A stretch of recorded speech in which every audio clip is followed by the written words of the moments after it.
بسم الله الرحمن الرحیم.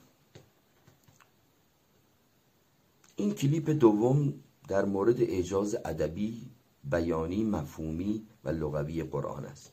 ما در کلیپ قبلی عرض کردیم اثبات اعجاز ادبی قرآن برای اشخاصی که عربی نمیدانند کار دشواری است، اما از راه دیگر می توانیم این اعجاز رو اثبات کنیم، یعنی توجه و اعتماد به سخن بزرگان. مطالبی رو در کلیپ قبلی عرض کردیم، اما در این کلیپ به عنوان دلیل چهارم میخوایم گفتار بزرگان و اندیشمندان غیر مسلمان رو در مورد قرآن یادآور بشیم. شما هم میتونید 10 مورد از این نظرات رو در اینترنت جستجو کنید. من چند مورد خوب آنها و برتر آنها رو برای شما انتخاب کردم. مورد اول، گوستاو لوبون دانشمند فرانسوی گفته زیباترین نظام اخلاقی را قرآن دارد. هرچه کتاب در اخلاق نوشتند، هرچه کتاب آمده، هیچ کدام نظام اخلاقی قرآن را ندارد. 2.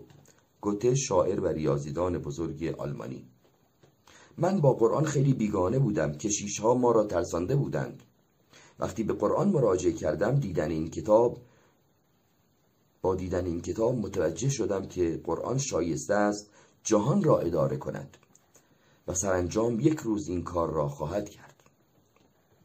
3. پروفسور دورمان که دانشمندی آمریکایی است گفته به نظر من قرآن لفظ به لفظ به وسیله جبرائیل بر پیامبر اسلام وحی شده است و هر یک از الفاظ آن کامل و تمام است. قرآن معجزه جاوید و شاهد بر صدق ادعای رسول خداست. قسمتی از اعجاز آن مربوط به سبک و اسلوب انشای آن است و این سبک و اسلوب به قدری کامل و عظیم و با شکوه است که نه انسان نه پریان نمیتوانند کوچکترین سوره‌ای نظیر آن را بیاورند. اینا گفتار غیر مسلمانان است. 4.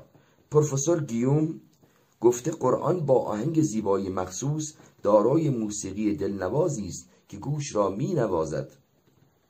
5.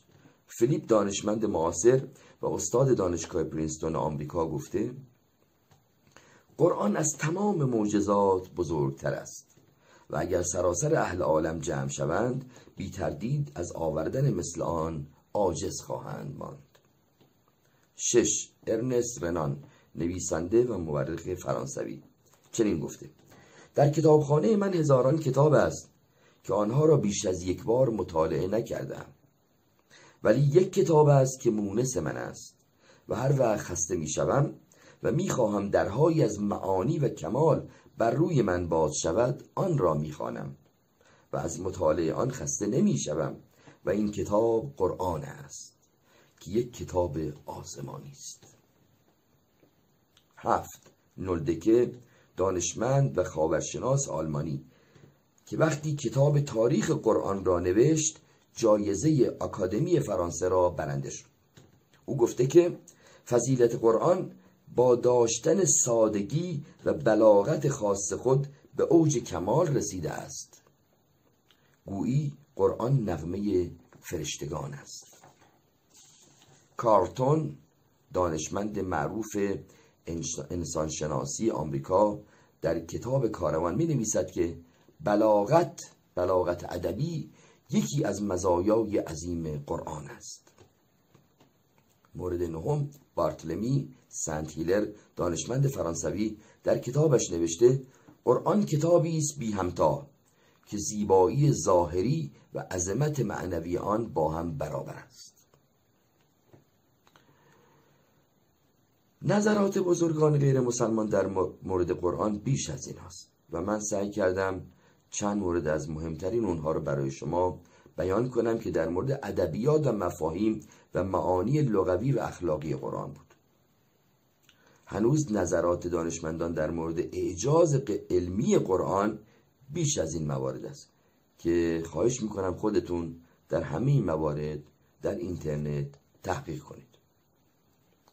تا اینجا من به گمان خودم اثبات کردم که قرآن یک معجزه ادبی و لغوی است که انسانها از آوردن مانند آن عاجز هستند و توسط یک فرد درس نخوانده آورده شده که ثابت می کند نمی تواند توسط او خلق شده باشد و عقل سالم می گوید باید کار خداوند باشد.